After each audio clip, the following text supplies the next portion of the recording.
Құрметті ханымдар мен мырзалар, Найза Fighting Championship жартылай ауыр салмақтағы 3 раундтық жекпе-жек. Ендеше қос жауынгермен таныстыруға рұқсат етіңіздер. Алаңның көкбұрышындағы жауынгердің кәсіпқой рекорды 20 жеңіс, 19 жеңіліс. Бойы 180 сантиметр, салмағы 93 келі. Киев, Украина. Қарсы алыңыздар, Константин Линник!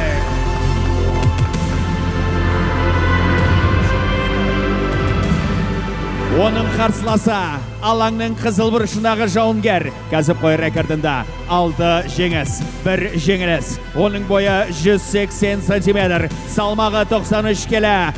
Махачкала, Ресей Федерациясы. Қарсы алыңыздар, Абдулла Исаев!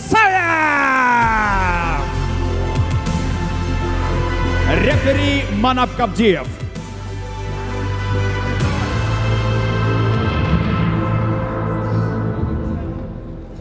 Ереже сақтаймыз, ереже бойынша 3 раунд 5 минуттан. Сәтлі.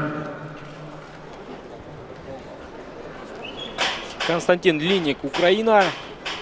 Абдулла Исаев, Россия. Все готовы к поединку. А мы ждем разрешения Манапа Кабдиева.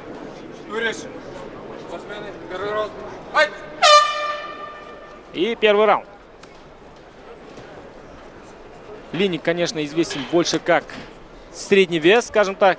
Очень часто и в промежуточных весах мы его видим. Имеет такую привычку выскакивать на коротком уведомлении. И начинает сразу с внутренних лоу-киков, что не характерно, кстати, для Абдуллы Исаева. Да, он вышел с новой версией, да, можно так сказать. В предыдущем бою он не бил такие удары, сейчас поддавливает, создает давление. Да, и Линник играет в его игру. Ой-ой-ой, и тут мощный гранд паунд.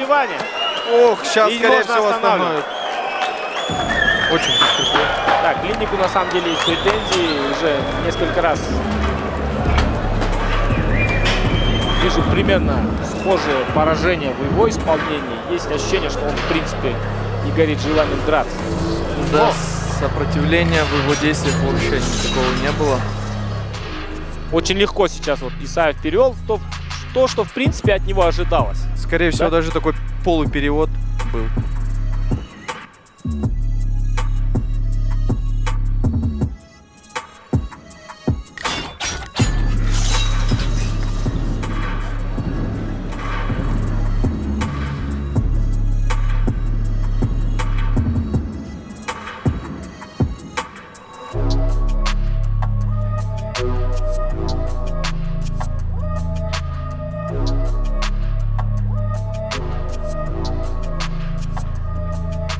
Ханымдар мен мырзалар, бұл жекпе-жекте рефери Кабдиев бірінші раундтың 37 секундында тоқтатты. Техникалық нокаутпен жеңіске жеткен алаңның қызыл бұрышы Абдулла Исаев!